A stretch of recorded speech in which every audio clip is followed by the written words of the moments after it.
Welcome to this explainer. Now, if you work in pharma, you know QRM is absolutely everywhere.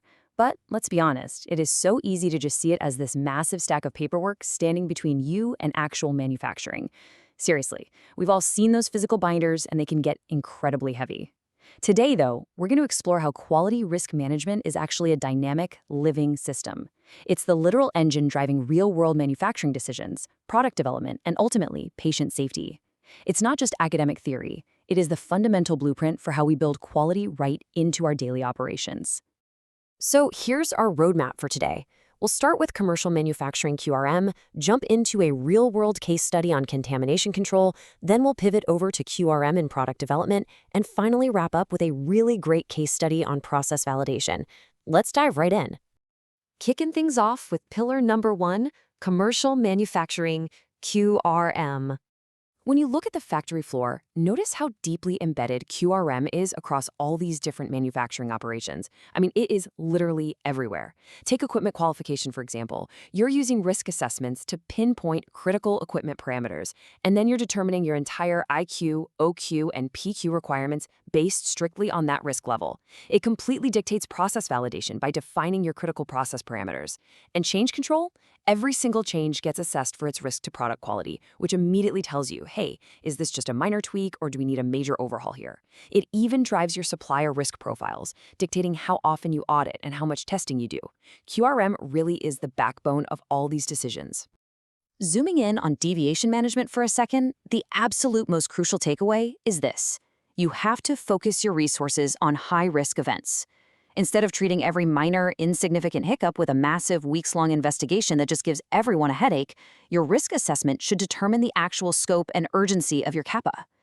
This makes sure your team's time isn't wasted on trivial stuff, and instead, you're aggressively targeting the things that could actually genuinely harm a patient. All right, let's look at a real-world example. Section 2, Case Study on Contamination Control. This perfectly illustrates how a sterile injectable manufacturer applied a classic 4-step HACCP framework. In step 1, hazard identification, they didn't just sit around and guess. They systematically identified microbial hazards from operators, particulate risks from the equipment itself, and all the cross-contamination pathways. In step 2, they mapped out their critical control points, things like clean room monitoring and septic process simulations. Step 3 was all about setting the actual hard controls and limits. Think grade A and B alert limits or operator gouting qualifications. And finally, in step 4, verification, they established an annual trend review and set their media fill failure rate acceptance at less than 0.1%. It's structured, it's highly logical, and it's entirely driven by risk. And what was the result of that rigorous 4-step process? Zero.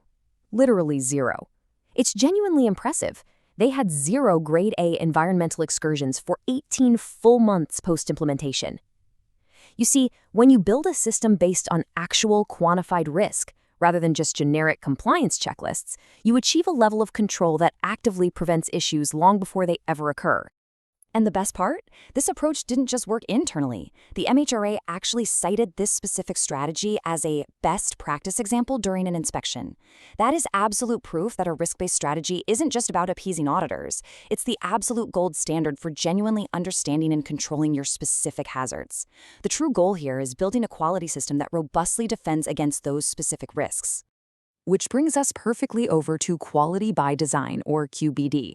Now, if you look closely at this definition, the secret sauce is right there at the very end, based on sound science and quality risk management.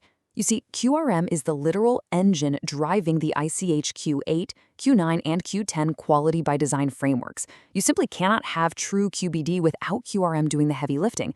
Moving on to our next pillar, Part 3, QRM in product development. Looking at the lifecycle timeline here, you can see how early development relies heavily on QRM to flag early-stage hazards and identify critical quality attributes straight from the target product profile. This directly tells you what your design of experiments priorities should be. Then, as you move into formulation, you start using tools to define your design space and really lock in those critical process parameters. Finally, during scale-up, you're doing risk assessment specifically focused on scale differences, things like blending or heat transfer issues that pop up when moving from site to site, and that results in your comparability protocols. The key takeaway is that risk assessments constantly evolve as your product understanding grows. And this equation right here, This is exactly why doing that groundwork early matters so much. Regulatory flexibility. By putting in all that rigorous risk work up front, you drastically reduce your post-approval change burden later down the line. You've basically already done the hard work of proving to the agencies that you deeply, fundamentally understand the boundaries of your manufacturing process. Let's bring this to life. Section 4. Case study on process validation. So this particular company followed the 3-stage validation lifecycle to validate a high-potency oral solid dosage form. In Stage 1, process design, they ran a risk assessment on all their unit operations, and that assessment pinpointed 3 specific high-risk steps: the wet granulation endpoint, the fluid bed drying temperature, and the tablet compression force. Because they knew going in that these were the high-risk areas, they focused their design of experiments intensely on those specific parameters. Now look at the stark contrast when they got to Stage 2. For those high-risk steps they just identified, they executed 3 full validation runs with incredibly intense, targeted sampling at the high-risk locations right inside the equipment. But for the low-risk packaging steps, they just did 1 validation run with standard sampling. The entire scope was determined by risk. QRM isn't about just doing more work everywhere. It's about saving your resources where the risk is low so you can intensely scrutinize the areas where the risk is high. And that logic, it carries right through into Stage 3, continued process verification, which is your routine manufacturing. The monitoring plan remains entirely risk-based. High-risk attributes like your granulation moisture and blend uniformity, those are tested every single batch. But lower-risk, highly stable attributes like dissolution might only be analyzed on a quarterly statistical basis. It allows you to maintain continuous control without completely drowning your QC lab in unnecessary daily testing. The final outcome of this approach? The FDA inspected it and recognized the package as thorough and science-based.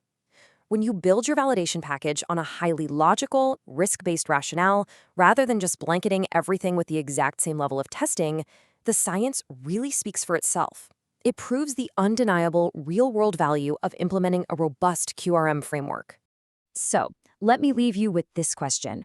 Take a hard look at your own operations today. If an inspector walked in right now, could you prove that your risk assessments actually drive your daily decisions? Or are they just sitting in a binder on a shelf gathering dust? As we've seen today, true QRM is the bridge between mere paperwork and genuine pharmaceutical safety. Use it to focus your resources, build out your design space, and justify your validation. Thanks so much for joining me for this explainer. Keep applying these principles out there, and I'll see you next time.